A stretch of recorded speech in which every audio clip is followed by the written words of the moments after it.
Z-Débrief, en partenariat avec InMac-WStore.com, le spécialiste de l'équipement informatique pour les professionnels. Bonjour à tous et bienvenue pour une nouvelle édition du Z-Débrief, votre podcast dédié aux technologies. Estelle est comme toujours à mes côtés, bonjour. Bonjour David, bonjour à tous. On a sélectionné les infos à retenir pour bien comprendre les enjeux métiers, politiques et sociétaux de la transformation numérique. Exactement. Et donc Estelle, quel est le menu cette semaine ? Eh bien, on va parler d'un divorce qui a bien failli être un drame pour Amazon, mais qui finalement se termine bien pour le géant de l'e-commerce et du cloud. On parlera aussi d'un laboratoire de la police, nouvelle victime de rançongiciel, ces logiciels qui bloquent des ordinateurs. Il sera aussi question de la relaxe de Stéphane Richard, le PDG d'Orange, dans l'affaire de l'arbitrage en faveur de Bernard Tapie.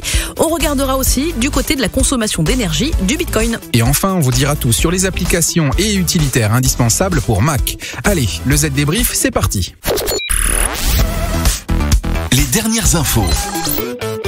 On parle donc divorce et gros sous. Et oui, la semaine dernière, un tribunal de Seattle a entériné la séparation légale du patron d'Amazon et de sa compagne, 25 ans qu'ils étaient mariés. Et au-delà du côté people, un tel événement aurait pu mettre en danger le géant du web, mais il n'en est rien. Que la belle ait été compréhensive ou que les avocats aient bien travaillé, toujours est-il que le fondateur et actuel PDG d'Amazon, Jeff Bezos, conserve le contrôle total de sa participation de 16% dans l'entreprise. Seulement 4% des actions de cette participation sont enregistrées au nom de Mackenzie Bezos. Soit l'équivalent tout de même de 38,3 milliards de dollars. Oui, mais la nouvelle célibataire a choisi de laisser à son ex-époux le droit de vote sur la totalité de la participation, ce qui permet à Jeff Bezos de garder intact son contrôle de l'entreprise. Mackenzie Bezos a aussi décidé de céder la totalité des parts qu'elle détenait dans le quotidien Washington Post et dans l'entreprise spatiale Blue Origin. Elle a aussi annoncé qu'elle donnerait la moitié de sa fortune à des œuvres de bienfaisance. Quant à Jeff Bezos, il reste la première fortune mondiale et il est maintenant célibataire, de quoi donner des idées à des croqueuses de diamants. On parle maintenant d'une nouvelle victime de ransomware. Après des entreprises, des municipalités, voilà que c'est la police belge qui signe un chèque pour retrouver ses données. Plus précisément, son laboratoire scientifique baptisé Eurofins Scientific. La société est basée à Bruxelles et gère plus de 800 laboratoires dans le monde. Elle fournit plus de 200 000 tests analytiques, dont des tests pour le compte de tribunaux et de services de police. Inutile de vous dire combien les données détenues par ce laboratoire sont sensibles. Il a donc fallu jouer serré pour ne pas paniquer la planète judiciaire. Ce que l'on sait, c'est que début juin, un certain nombre de fichiers auraient été chiffrés par les pirates et depuis le labo a annoncé qu'une solution devrait être trouvée. Une solution sous forme de gros chèques. Mais l'attaque pourrait coûter bien plus cher au laboratoire puisqu'elle remet en question la validité des analyses tests sanguins et d'ADN réalisées. Une affaire à suivre donc.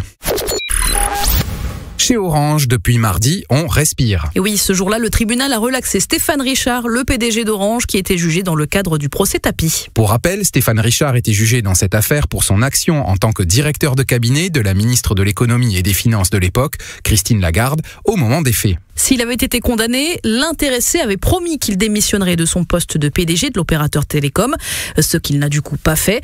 Orange conserve donc sa tête. Allez, on marque une courte pause et après on vous parle de la consommation d'énergie du Bitcoin, puis des applications et utilitaires indispensables pour Mac.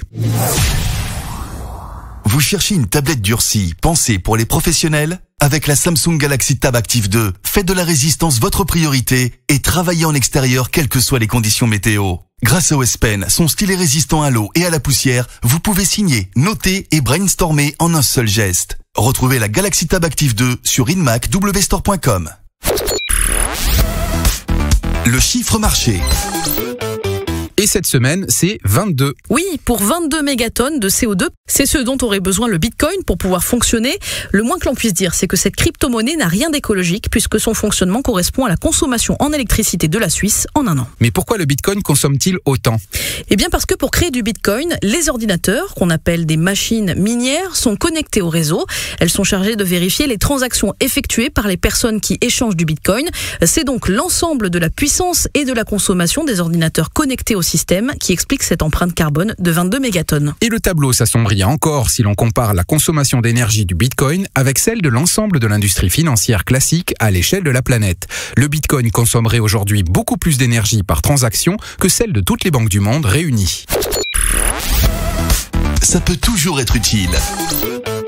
Ah, maintenant David, cette info est faite pour vous, le grand fan d'Apple. Oui, et j'attends ça avec impatience, puisque vous avez promis de nous donner les meilleures applications et utilitaires de performance, de sécurité et de productivité pour nos MacBook Pro. La liste, Clean My Mac 10, TechSmith Snagit, Parallels Toolbox, F-Secure Freedom, Backblaze, iStatMenu, Amphetamine, Parallels Access et The Unarchiver. Vous n'avez pas tout noté, pas de panique, je vous explique. Allez, on commence par le début. Clean My Mac 10, TechSmith Snagit et Parallels Toolbox. Alors, Clean My Mac 10, c'est le meilleur moyen de vous débarrasser des déchets numériques accumulés par votre Mac, de quoi vous permettre de libérer de l'espace, de stockage et même d'accélérer les choses.